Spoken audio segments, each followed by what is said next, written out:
জিয়াউর রহমান থেকে শুরু করে বেগম খালেদা থেকে শুরু করে আজকে আমাদের চেয়ারম্যান জনাব তারেক রহমান বাংলাদেশে একটি ক্রান্তিকালের মুহূর্তে এসে দাঁড়িয়েছে। বাংলাদেশের মানুষের আশা আকাঙ্ক্ষা এবং ভাগ্য উন্নয়নের জন্য বাংলাদেশের মাটিতে পদার্পণ করেছেন। দীর্ঘ 17 বছর মানুষের ভোটার অধিকারকে হরণ করা হয়েছিল। মানুষের যে বাক স্বাধীনতা ছিল সেই বাক স্বাধীনতা থেকে মানুষ পিছিয়ে ছিল। আজকে দীর্ঘ 17 বছর পর বাইরে থেকে বাংলাদেশে পদার্পণ করেছেন শহীদ প্রেসিডেন্ট জিয়াউর রহমানের উত্তরসূরি দেশের ভারপ্রাপ্ত চেয়ারম্যান জনাব তারেক রহমান। আগামী দিনে বাংলাদেশের মানুষের আশা আকাঙ্ক্ষা এবং ভাগ্যকে উন্নয়নের জন্য দেশের এই প্রান্তে থেকে ও প্রান্তে ছুটে চলছেন।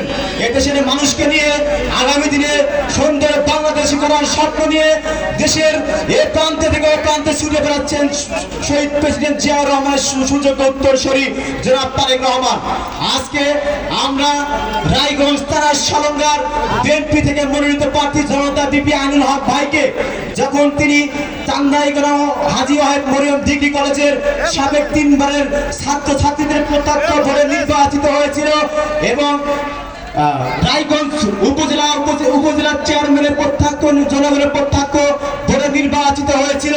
আজকে সেই জনতা বিপি আইনুল হক আমাদের রায়গঞ্জ 4 থেকে মনোনীত হয়েছে।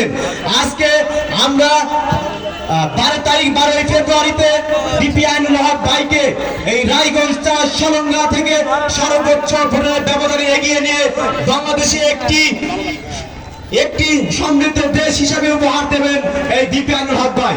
এবং আগামী দিনে রায়গঞ্জ 4 সলঙ্গাতে উন্নয়নের ছোঁয়া দিয়েই আমাদের বিপি আইনুল হক ভাই এই উন্নয়ন দেখিয়ে দেবেন বাংলাদেশে।